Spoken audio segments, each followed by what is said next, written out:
Hey, welcome back to the No Leon County podcast. This is going to be our weekly wrap up, where I'm going to share kind of what happened over this past week and what's coming up next week. So this week, I'm on the team that runs the Citizens Against Marquez Data and Storage Center Facebook group. So this week we met. To kind of get ready for two upcoming events that are going on this next week. We've got the county court meeting Monday the 12th at 9 o'clock.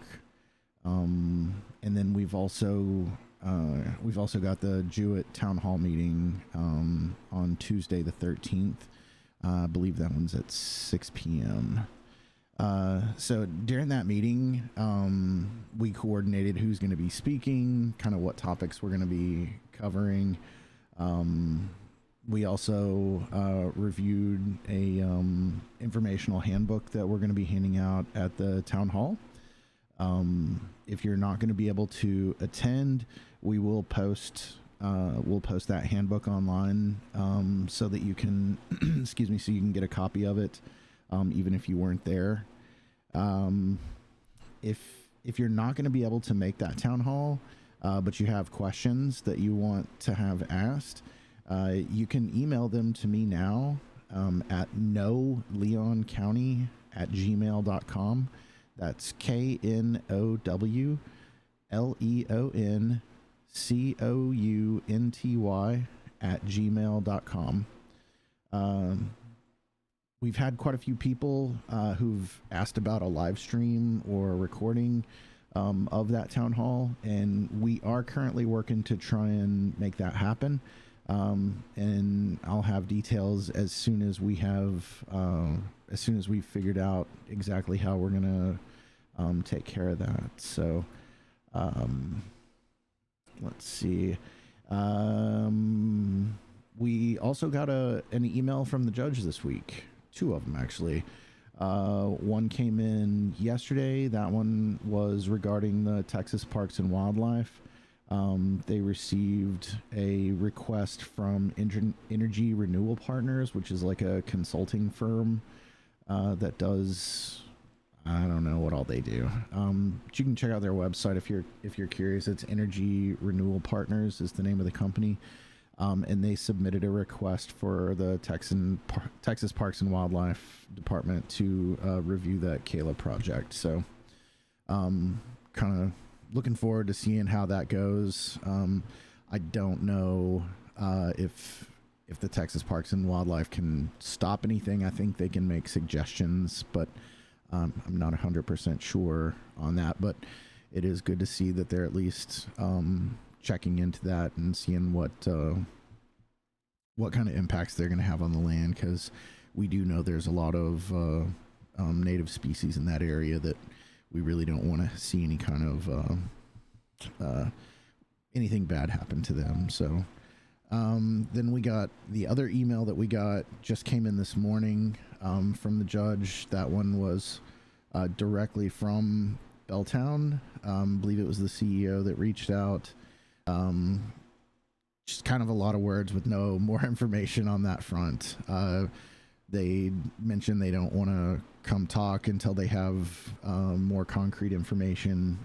They're just still kind of in the study and analyze and review portion of their project to see if it's gonna be a fit for them or not. So let's see, while we were meeting with this Facebook group, we had been discussing other legal options that we may have, because we know that there are some other counties in Texas who have taken Belltown. I guess I don't know if it's Belltown specifically or if Belltown sold the project to somebody else. And now that somebody else is who's stuck in court, I'm not real sure, but I believe it's Van Zant County is one of the places. And so, we were kind of discussing amongst ourselves how how we might be able to kind of go down that route if we need to, and what our options are there to try and, is there anything that we can do from a legal standpoint if this project makes it further, and is there anything that can be done to try and stop that? So we'll keep you updated there as we find out anything and stuff like that. So I guess the rest is going to be what do we have coming up next week? So next week we've got the Commissioners Court meeting Monday at 9 a.m. That's going to start taking place at the new location. So it's still going to be in downtown Centerville. It's still going to be at the square. It's just it'll be in the Annex 2 building. That's going to be the building where when you go pay your property taxes, or if you renew your registration on your vehicles or trailers or whatever, it'll be in that building, but on the third floor of that building. Supposedly it's a much larger facility, lots of room for everybody, so we won't be crammed into that small space that we were at before. So see, the next thing will be on Tuesday, the Jewett Town Hall. That's going to take place at the Civic Center. If you're not familiar with the Civic Center, that's going to be when you're kind of coming into town. Like if you're coming in from Marquez, it'll be on the right-hand side. You'll take a right there at the flashing light. Go over the railroad tracks, and it's the building right there on the left. So it's if you look it up online, it's going to be the I believe the Chamber of Commerce building, or the Jewett Library is there. Or if you're familiar with having voted in Jewett before, that's where those of us that live in Jewett, that's where we go vote, is going to be at that building. And I think that's at 6:00 on Tuesday. So that about wraps everything up for this week. As always, we're going to keep sharing any kind of verified information that we have as it becomes available. And thanks for listening, and we hope to see everybody out at the meetings. And again, if you can't make it, email noleoncounty@gmail.com, and I'll try and get your questions asked there, or if I can answer them, I'll try and answer your question and get back to you. So anyway, thank you. Tune in next time. Bye.